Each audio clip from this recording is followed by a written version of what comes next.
பாட்டி நீ இப்படி உட்காந்துக்கிறது பார்க்குறப்ப கேவலமா இருக்கு.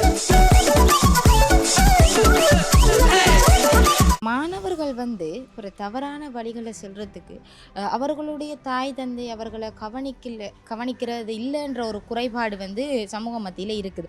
அது உண்மையான விஷயம். தங்களுக்கு ஒரு பயம், இதனால் தாங்கள் இப்படி போனால் தங்களுடைய எதிர்காலங்கள் பாதிக்கப்படும், தங்களோட குடும்பங்கள் பாதிக்கப்படும், இதனால் தங்களோட வாழ்க்கை சீரழிஞ்சு போயிடும் என்ற எண்ணக்கரு அவர்கள்ட்ட இல்லை. எங்களுடைய சமுதாய மத்தியத்தில் அம்மா மகளை கொலை செய்கிறது, மகள் அம்மாவை கொலை செய்கிறது, இப்படி இந்த விடயங்கள் அதிக அளவில் பரவி கொண்டு வருது. இந்த குற்றங்கள் நிகழ்ந்து கொண்டு வருது. இது இப்போ மட்டும் இல்லை, இல்லாமல் ஆடம்பரம் பணத்துக்கான செய்கிற வேலை. அது இப்போ காலகட்டத்தில் இந்த வேலை நல்ல முந்திரமாய் பாசம் பண்ணுறது இப்போ 90 தான் கூட. 15 வயது பொடியனுக்கும் போது தான், 40 வயதுக்கும் போது தான், 60 வயதும் போது போதைக்கு அடிமை ஆயிட்டுன்னு யாழ் ஜனங்கள் அவ்வளவுதான். முன்னொரு காலங்களில் பாடசாலையில் பாப்பாசிரியர் வாரண்டா பிள்ளைகள் செய்யணும் பயம். இப்போ பிள்ளைகள் இந்த நிலையில் இருக்கின்ற சூழ்நிலை அறிஞ்சால் போக முடியாது. போத பஸ்தால் தான் பாரப்பிடிச்சது. டெலிஃபோனும் போத பஸ்ஸும் தான் மிக முக்கிய காரணங்கள்.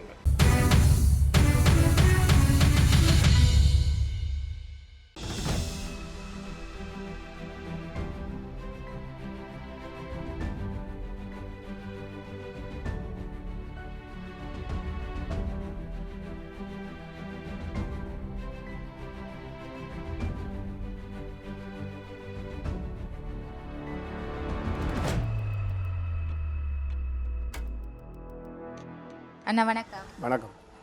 எப்படி இருக்கீங்க? சுகம் இருக்கு. ஓகே, இப்போ ஒரு 2 தினங்களுக்கு முன்பாக எங்கள் யாழ் மாவட்டத்தில் ஒரு விரிவுரையாளர் படுகொலை செய்யப்பட்டிருக்கிறார். இந்த விஷயம் கேள்விப்பட்டிருக்கீங்க?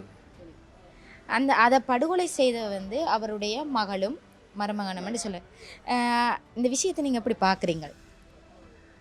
இது அப்படி பார்க்குறாங்களா இல்லாமல் ஆடம்பரம் பணத்துக்கான செய்கிற வேலை. அது இப்போ காலகட்டத்தில் இந்த வேலை நல்ல முந்திரமாய் பாசம் பண்ணுறது இப்போ 90 தான் கூட.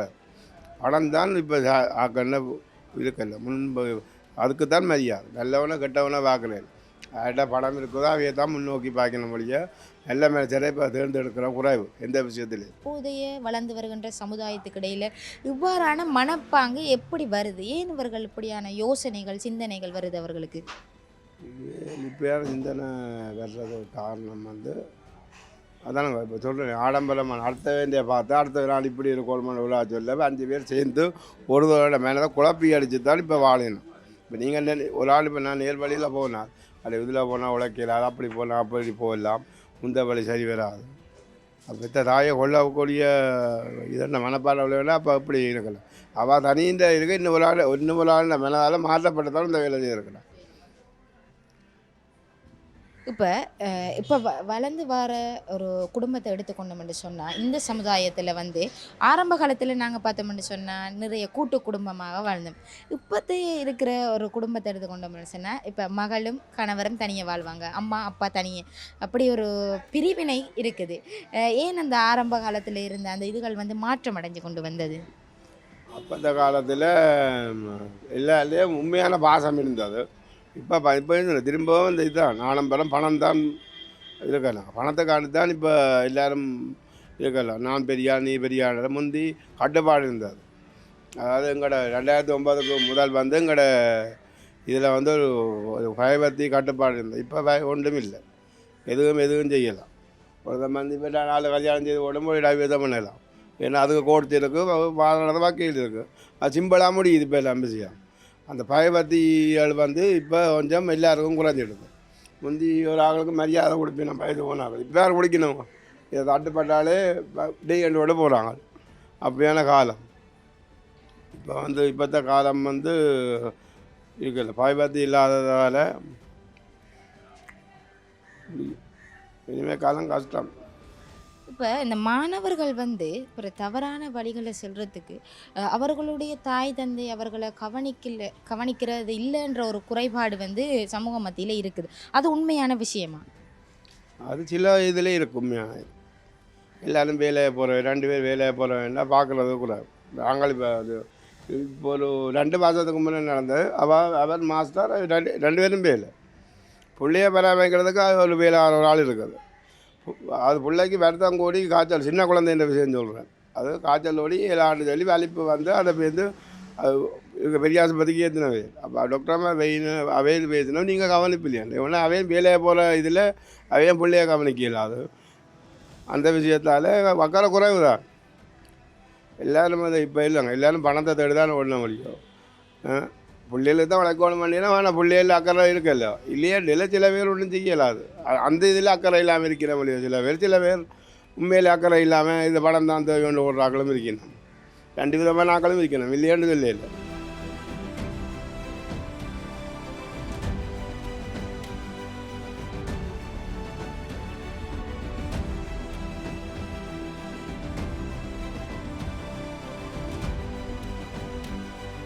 சரியான கொடூரமான செயல் இது. நாங்கள் என்ன தெரியுங்கன்னா கொடூரமான செயல், மன்னிக்க முடியாத குற்றம். இப்போ வந்து எங்களுடைய சமுதாய மத்தியத்தில் அம்மா மகளை கொலை செய்கிறது, மகள் அம்மாவை கொலை செய்கிறது, இப்படி இந்த விடயங்கள் வந்து அதிக அளவில் பரவி கொண்டு வருது.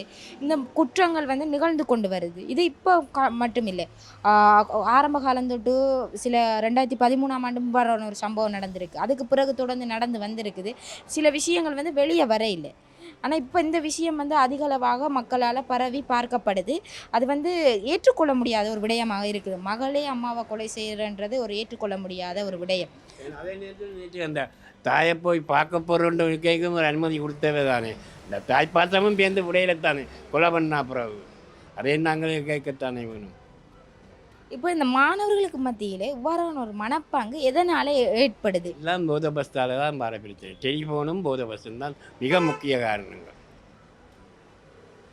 எங்களுடைய யாழ்ப்பாணம் மாவட்டத்தில் வந்து யாழ்ப்பாணம் மட்டுமன்று இல்லை, இந்த வடகிழக்கில் பார்த்தோம்னு சொன்னால் அதிகளவாக இளம் வயதினர்கள் வந்து போதை வஸ்துக்கு அடிமையாகிற அந்த நிறைய குற்றங்களை செய்கிற செயல்கள் வந்து பதிவு செய்யப்பட்டு கொண்டு வருது. இந்த போதை வஸ்து வந்து எப்படி எங்களோட நாட்டுக்குள்ளே வருது, ஏன் இதை மாணவர்களுக்கு கொண்டு போய் சேர்க்குறாங்க, மாணவர்களுக்கு கொடுக்கப்படுது? எல்லாம் வெளிநாட்டிலிருந்து வர்றதாக தான் ஜனம் எல்லாம் பொதுவாக கிடைக்கணும். அதுக்கு மாணவர்களும் விரும்பி கூடுதலாக பாவிக்கணும். எல்லாம் வியாபார நோக்கத்தில் தான் போகுது. இப்போ வாழைப்பழ வியாபாரமாக இல்லை, போதவர்த்தி வியாபாரங்கள்லாம் கூடவாக நடக்கின்றது. இப்போ நீங்கள் ஒரு ஐயாவாக காணப்படுங்கள், பல வருடம் உங்களுக்கு அனுபவம் இருக்கும். ஆரம்ப காலத்தில் இப்போ நீங்கள்லாம் கூட்டு குடும்பமாக வாழ்ந்திருப்பீங்க. அது பார்க்கவே எங்களுக்கு ஒரு சந்தோஷமாக இருக்குது. அந்த கதைகளை கதைக்கும்போது கேட்கும்போதெல்லாம் சந்தோஷமாக இருக்குது. இந்த சமுதாயத்தில் வந்து ஒவ்வொருவருமே திருமணமாகனா தனியே தான் போய் வாழணும்ன்ற ஒரு மனப்பாங்கு அவர்களுக்கு இடையில் ஏற்படுது. தனித்தனியாக குடும்பங்களாக வாழ்கிறாங்க. அவர்களுக்கிடையே இந்த பாசம் அந்யோன்யம் அதெல்லாம் இப்போ வந்து பிரிவினையாக காணப்படுது. என்ன காரணமாக இருக்குது? முந்தின மாதிரி கூட்டு குடும்பமாக இப்போ இல்லை, எல்லாம் பிரிஞ்சு எல்லாம் இந்த இதுக்கு போய் சேர்ந்து விட்டணும். ஒற்றுமையாக வாழ்ந்ததா இல்லை. நீங்கள் என்ன காரணம் நினைக்கிறீங்க? எல்லாம் போதை அடிமையில் தான் வந்த பிரச்சனை, எல்லாம் இதுக்கு தான் வந்துட்டு. அதைத்தான் ஜனம் இப்போ விரும்பி நாடுது. யாரண்டா 15 வயது பொடியனுக்கும் போது தான், 40 வயதுக்கும் போது தான், 60 வயதும் போது தான் போதைக்கு அடிமை ஆயிட்டுன்னு யாழ் ஜனங்கள் அவ்வளவுதான்.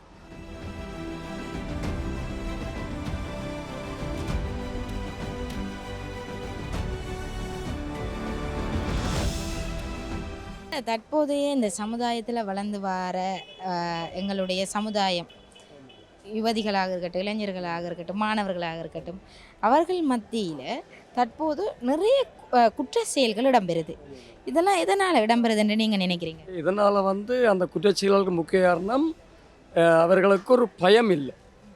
அவர் தண்டனை என்றது அவர்களுக்கு சரியாக தெரியாது. அதனால தான் அந்த குற்றச்செயல்கள் துணிஞ்சு செய்யக்கூடிய அளவுக்கு இருக்குது. தங்களுக்கு ஒரு பயம், இதனால் தாங்கள் இப்படி போனால் தங்களுடைய எதிர்காலங்கள் பாதிக்கப்படும், தங்களோட குடும்பங்கள் பாதிக்கப்படும், இதனால் தங்களோட வாழ்க்கை சீரழிஞ்சு போயிடும்ன்ற எண்ணக்கரு அவர்கள்ட்ட இல்லை. அதுதான் முதல் காரணம். அதை சரியான பாதையில் கொண்டு செல்கிற அளவுக்குரிய நிலையும் இப்போ எங்கள் நாட்டில் இல்லை. அந்த ஒரு காரணம் தான் அவர்கள் அப்படி செய்கிறதுக்கு காரணம். இப்போ எங்களுடைய ஆரம்ப காலத்தில் வந்து பிள்ளைகள் வந்து தாய் தகப்பனை பார்க்கும்போது அவர்களுக்கு ஒரு பயம் ஒன்று ஏற்படும், அச்சம் ஒன்று ஏற்படும். இப்போ வெளியே ஏதோ சொல்லாமல் போயிட்டோம்னு சொன்னால் கூட அவர்களுக்கு ஒரு உள்ளுக்குள்ளே ஒரு நாங்கள் இப்போ இன்றைக்கி பிள்ளை செய்கிறோமோன்ற ஒரு எண்ணம் வரும். அதே மாதிரி பெற்றோர்கள் வந்து இப்போ பிள்ளைகள் போனால் எப்படியும் வீட்டை வந்துடுவாங்கன்ற ஒரு நம்பிக்கையில் அவங்க அனுப்பி காத்திருந்த காலமும் இருக்குது. ஆனால் இப்போது ஒரு பிள்ளை வெளியே போகுதுன்னு சொன்னால் பெற்றோர் வந்து அதை கவனிக்கிறாங்களா இல்லையான்ற ஒரு கேள்வி இருக்குது. அவங்க சொல்லிட்டு போகிறதில்ல, கவனிக்கிறதில்ல பிள்ளைகளை, அப்படியே சில குற்றச்சாட்டுகள் வைக்கப்படுது. இது எப்படி இந்த சமுதாயத்தில் இருக்குது? அது என்ன சொன்னால் முன்ன காலங்களில் அந்த பிள்ளைகளுக்கு தாய் தகப்பனை தவிர வேறு இது தெரியாது. எப்படி வெளியில் போனாலும் வீட்டுக்கு வரணுமென்ற எண்ணம் அப்போ இருந்தது. மற்றது பள்ளிக்கூடம் போனால் ஆசிரியர் கண்டிப்பார்ன்ற பயம் இருந்தது. இப்போ அப்பா அம்மா போய் அங்கே பெருசாக கேட்க மாட்டேனோம். இப்போ பிள்ளைகள் அப்படி இல்லை. தாய் தகப்பன் பிள்ளைகளுக்கு பயப்பட வேண்டிய ஒரு காலகட்டம் இருக்குது. ஏனென்றால் அவை வெளியிலே என்னவும் செய்து கொள்ளலாம் என்ற சூழ்நிலை அவர்கிட்ட இருக்குது. அந்த நேரம் அவை உணவுக்கு அவை கஷ்டப்படுவினோம், பாதுகாப்பு பிரச்சனை. அப்போவே நிச்சயம் வீட்டுக்கு வரணும். ஒரு பிள்ளையை தண்டிச்சா கூட அந்த பிள்ளை அடுத்த நாள் வீட்டுக்கு வரும். இப்போ தண்டிக்க கிடையிலேயே பிள்ளை வெளியில் போயிடுது. ஏன்னா பிள்ளைக்கு வெளியில் வாழக்கூடிய அளவுக்கு அவர்களுக்கு சூழ்நிலை இப்போ இருக்குது. இப்போ குற்றச்செயலை செய்து போட்டும் அவை போய் சிறையில் இருக்கிறதுக்கும் பயம், அந்த பயம் இல்லை அவைக்கு. அப்போ அப்படியான காரணம் தான் இன்றைக்கு தாய் தகப்பன் தான் பிள்ளைகளுக்கு பயந்து வாழ வேண்டிய கட்டம். சமுதாயம் பாடசாலை என்றான்னு சொல்லி பாருங்கள். அன்றைக்கெல்லாம் பார்த்தால் முன்னொரு காலங்களில் பாடசாலையில் வகுப்பாசிரியர் வாரேண்டா பிள்ளைகள் செய்யணும் பயம். இப்போ பிள்ளைகள் இந்த நிலையில் இருக்கின்ற சூழ்நிலை அறிஞ்சால் நம்ம வகுப்பு போக வேண்டியாக இருக்குது. அந்த நிலை நிலைமை மாறி இருக்குது. அப்போ அதுக்கெல்லாம் காரணம் இப்போத்தைய உரிய அந்த காலகட்டம்தான். பயம் இல்லை, என்னத்துக்கும் காரணமும் பயம் இல்லை. எங்களுக்கு என்ன தண்டனை கிடைக்குமென்ற பயம் ஒன்று இருந்தால் ஒரு மனிதன் குற்றச்செயல் செய்ய பயப்படுவான், இல்லைங்க இல்லையா? மற்ற அந்த உறவு முறைன்றது இப்போ சரியாக மருகி போச்சு. முந்தி சமுதாயத்துக்கு இப்போ சித்தப்பா பெரியப்பா மாமன் மச்சனுக்கும் பயந்து வாழ்ந்தோம். இப்போ அப்பா அம்மாவுக்கே பயம் இல்லை. அப்படியே காலகட்டம் நடக்கல தாயையும் பிள்ளை கொள்ள சிறளவுக்கு துணிஞ்சிட்டுதே பாருங்கள். இப்போ நாளைக்கு தனக்கு என்ன தண்டனை வேறு கிடைக்கும், இதால் தன் எதிர்காலம் எங்கே போகுதுன்னு அந்த பிள்ளை சிந்திக்க இல்லையே. அந்த பருவம் அதுதான். பருவம் வந்து பயமில்லாத பருவம். இந்த பருவத்துக்கு கால சூழ்நிலை தானுங்கோ அந்த பிள்ளைய அந்த நிலையை கொண்டு போகுது. அதில் பிள்ளை முழுமையாக அந்த செயலை செய்யணுமெண்டு இல்லை. இந்த கால சூழ்நிலை தான் அந்த பிள்ளையை கொண்டே அங்கிடு. அந்த பிள்ளை தான் செய்தால் உணர்றதுக்கு இன்னும் ஒரு கொஞ்சம் காலம் இருக்குது. இன்னும் ஒரு 10 வருஷம் போனால் தான் செய்த தவறை நிச்சயமாக உணரும். இப்போ அந்த பயம் இல்லை. சொல்லுவாங்க இளங்கன்று பயம் அறியாதுன்னு சொல்லுவாங்க. அதுதான் காரணம். அதனால் அந்த தவறு நடக்கிறதுக்கு காரணம் சரியான பயபக்திகளும் சரியான கட்டமைப்பும் இல்லாதலான் அந்த பிள்ளைகளும் சரி யார் சரி தவறு செய்யணும். சரியான பயம் ஒன்று இருக்குமென்று சொன்னால் ஒரு பயம் வரணும். இப்போ முன்ன காலங்களில் நாங்கள் ஒரு கொஞ்சம் காலம் ஒரு 15 வருஷத்துக்கு பின்னுக்கு நோக்கி போய் பாருங்கள், பயம் இருந்தது. அந்த பயம் இப்போ இல்லை. அதனால தான் அவர்கள் அப்படியான தவறு செய்கிறார்கள். இப்போ சட்டமும் இவ்வளவோ ரை பண்ணி பார்த்தாலும் அவர்களை திருத்தல் நமக்கு கிடக்கு. அப்போ அதுக்கும் இப்போ போதையும் ஒரு பெரிய மலிவை வந்துட்டுது. எல்லோரும் இப்போ ஒவ்வொருத்தனை பார்த்தால் 900 பேரை பிடிச்சது 1000 பேரை பிடிச்சுன்னு சொன்னால் அது இப்போ பிஸ்னஸே வந்துடுது இல்லை, இல்லைங்க இல்லையம்மா? முந்தி ஒரு ஆள் 2 பேர் தான் ஒரு தவறை செய்வான். இப்போ எத்தனை பேரை பிடிக்கிறேன்னு தெரியாத கட்டம் இருக்குது அங்கே. அப்போ அந்த கட்டங்கள் இருக்கையில் நாங்களும் எங்களோட பிள்ளைகளை ரொம்ப பயத்தில் தான் வச்சுருக்கிறோம். அவர்களும் நாளைக்கு என்னென்ன தவறு செய்வார்கள்னு எங்களுக்கே தெரியாது. நாங்களும் அவ்வளோ டைட் பண்ணுறோம், சொல்லி கொடுக்குறோம். ஆனால் மேலே அவர்களாக திருந்தால் சரி, மற்றபடி அதுக்கு ஒரு நல்ல நிர்வாகத்தன்மை வந்தால் ஒரு கால பயபக்திகள் கட்டமைப்புகள் சட்டங்கள் சரியாக கொண்டு வர்ற பொழுது குற்றச்செயல்கள் குறைக்கப்படும்.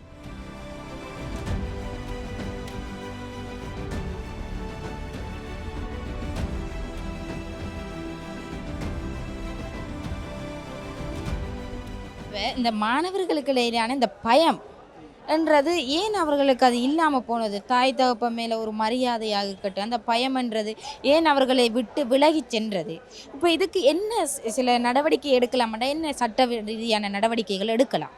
அவர்களுக்கு பொறுத்த வரைக்கும் அவர்களுக்கு அம்மா என்னென்னா ஒரு இது என்னத்துக்கு முக்கிய காரணம் ஒரு தங்களுக்குள்ளே ஒரு பயம் பெற வேணும். இப்போ நாங்கள் இப்படியான தவறை செய்தால் எங்களுக்கு என்ன தண்டனை கிடைக்கும் என்ற ஒரு பயம் கொண்டவர்களை வந்தால் நிச்சயமாக அவர் இருந்தால் அதை விடுதலை பெறுவார்கள். அந்த பயம் இல்லாதவங்க விட ஏன் நாங்கள் அதை நீ செய்தான்னு கேட்டால் நான் செய்தால் என்னென்று கேட்குற எண்ண கருவை இந்த நெஞ்சில் இருக்கிற வரைக்கும் மனதில் இருக்கிற வரைக்கும் அதுக்கு அந்த பயம் வராதம்மா. சரி, அதுதான் முக்கியம்.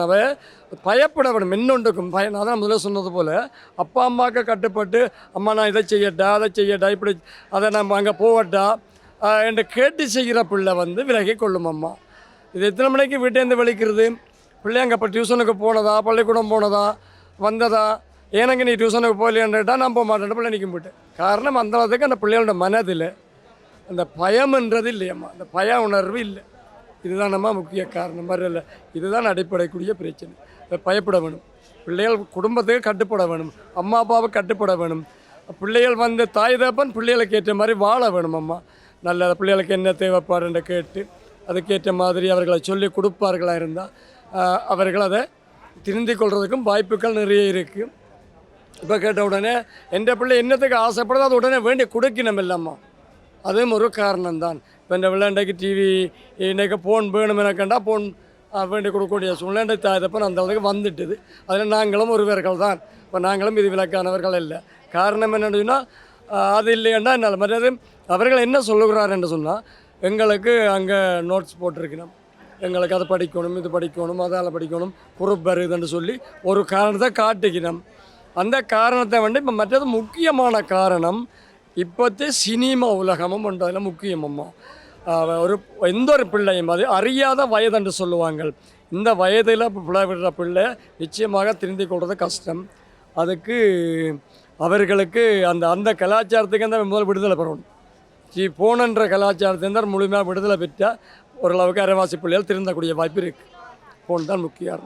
இப்போ இன்னொரு விஷயம் இருக்குது. எப்படின்னு சொன்னால் இந்த பிள்ளைகளை பெற்றோர் கவனிக்கின்ற வீதம் குறைவாக இருக்குது என்ற ஒரு குற்றச்சாட்டு வைக்கப்படுது. எப்படின்னு சொன்னால் இப்போ அவர்கள் தொழில் பணம் முக்கியம், தொழில் வேணும், தொழிலுக்கு போகணும் என்று அந்த ஓட்டங்கள் அதிலே ஓடிக்கொண்டிருக்கிற போது பிள்ளை என்ன செய்யுது, டியூஷனுக்கு தான் போகுதா இல்லை பாடசாலைக்கு தான் செல்லுதா என்ற அந்த கவனம் குறையப்படுகின்றது என்ற ஒரு குற்றச்சாட்டு இருக்குது. அதை நீங்கள் எப்படி பார்க்குறீங்க? அது அம்மா இப்போதே பொருளாதாரம் எங்கேயோ நிற்கிது.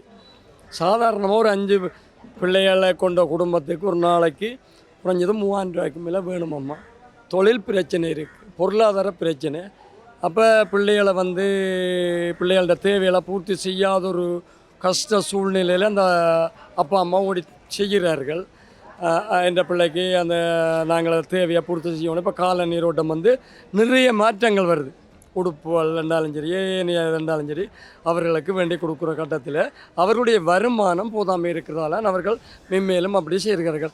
அந்த அப்போட்டு தாங்கள் களைச்சி பேத்து இருக்கையில் மற்றது முதல் சொன்னது போல தான் அப்போ அந்த பிள்ளைகள் அவையுடைய அப்பா அம்மாவோட அவர்களோட இணைந்து நடப்பார்கள் என்றால் கூட ஓரளவுக்கு மாற்றம் பெறலாம். இப்போ அவை ஒரு பக்கம் உழைச்சி கொண்டு வைக்க இவர் ஒரு பக்கம் தங்களோட வேலையை பார்த்து கொண்டு போய்க்கல குடும்பங்களுக்கெல்லாம் சில ஒற்றுமையின்மை வர்றது காரணம் நிறைய இருக்குது. அப்போ தம்பியுடைய வகுப்பு போனியா, ஓம் டிஎன் படிச்சனியா, ஓம் அப்போ அங்கே போய் நாங்கள் சேர கேட்கும்போது நீங்களே நாங்கள் போனீங்கள் ஏன் சேர கேட்ட நீங்கள் அப்படி என்ன பிள்ளைகள் முரண்படுவேன். நீங்கள் கேட்டதால் அவரை கடிச்சா நான் டிஎனுக்கு போயிடல இன்றைக்கு இல்லை போத்தான் இல்லை போக மாட்டேன் ரெண்டு பிள்ளை சொன்னால் முரண்படுத்தானே. அப்போ அது காரணம் என்னென்னு சொன்னால் அப்பாவை கேட்பார், விசாரிப்பார், விசாரித்தா எனக்கு தண்டனை கிடைக்கும். அப்போ நான் அது ஒழுங்காக போக வேணும் என்று சொல்லி ஒரு பிள்ளை நினைச்சா அது நல்லது கிடைக்கும். இல்லை இவை என்ன போய் அங்கே கேட்குறது அப்படி ஒரு எண்ணம் தோன்றைக்கு இல்லையாம்மா பிள்ளைக்கும் பெற்றாருக்குள்ள இது விரிசலத்தனை வர பார்க்கும். அப்படி வரைக்கலான குடும்பங்களுக்கு இப்போ நிறைய பிரச்சனைகள் வருகுது. இது காலம் சத்தியமாக கடந்த காலங்களை விட மோசமான காலத்தில் இப்போ போய்கொண்டிருக்கு. காரணம் போதையும் சினிமாவும் தான் இதுக்கு முக்கியமான காரணம். அதுலேருந்து எங்களோட பிள்ளைகளே இவ்வளவு தூரம் நாங்கள் விடுதலை பெற்று பற்ற முடியும்.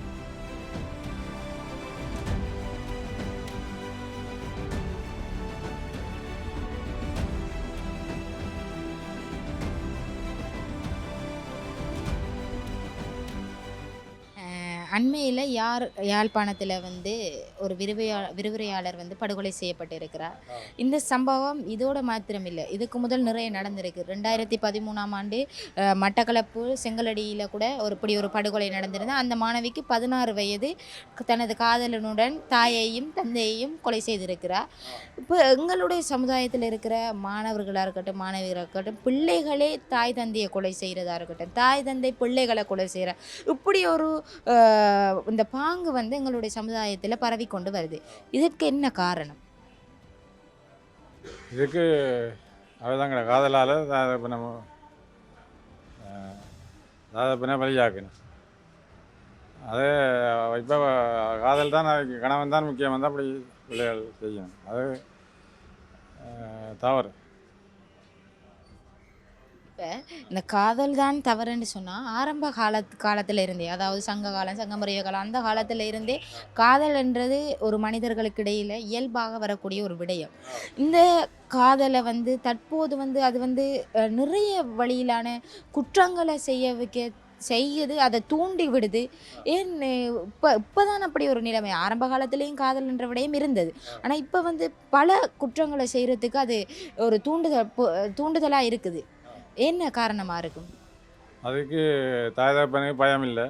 மற்ற பூத வஸ்துகள் அதிகமாக வந்து விட்டது. அதை அருந்திட்டு தாய் தகப்பனை மறக்கும். அது அதால் தாய் தகப்பனை கொலை செய்யணும். இப்போ இந்த போதை வஸ்துன்றது உண்மையிலேயே தற்போதைய சமுதாயத்தில் மாணவர்கள் நிறைய பேரை வந்து அழித்து கொண்டு வருகின்றது. அது ஒரு கொலைக்குரிய படுகொலை, கொலை என்ற பல செயல்களை செய்வதற்கு தூண்டுதலாக காணப்படுது. இந்த போதை வஸ்து வந்து தடுக்கிறதுக்கு என்ன செய்யலாம்? ஏன் அந்த போதைப் பொருளுக்கு மாணவர்கள் அதிக அளவில் அடிமையாகிறாங்க? அது தாராளமாக இருக்கிறபடியா, எங்கேயும் இருக்கிறபடியா தான் அவங்க செய்கிறாங்க. ரகசியமாக லாபத்துக்காக எல்லோரும் ரகசியமாக அதை விற்கிறாங்க. அதை தடுத்தாலும் வண்டி பாவச்சு போட்டு இப்படி செய்கிறாங்க. தவறு தானே. மாணவர்கள் வந்து இப்போ ஒரு பிள்ளைகளாக இருக்கட்டும், இளைஞர்களாக இருக்கட்டும், யுவதிகளாக இருக்கட்டும், இவர்கள் தவறான வழியில் செல்லாமல் அவர்களை குடும்பமாக இருக்கட்டும், பாடசாலையாக இருக்கட்டும், எல்லோரும் கவனத்தில் இருந்து கொண்டு வர வேண்டும் என்று சொன்னால் எப்படியான செயல்களை செய்யலாம்? அது தாய்தப்பன் பிள்ளையை பக்குவமாக வளர்த்தாலும் அவர்கள் வளர்ந்து விரைக்க பக்குவம் அடையக்க எந்த கதை என்ற சொல்ல கேட்குறார்கள்.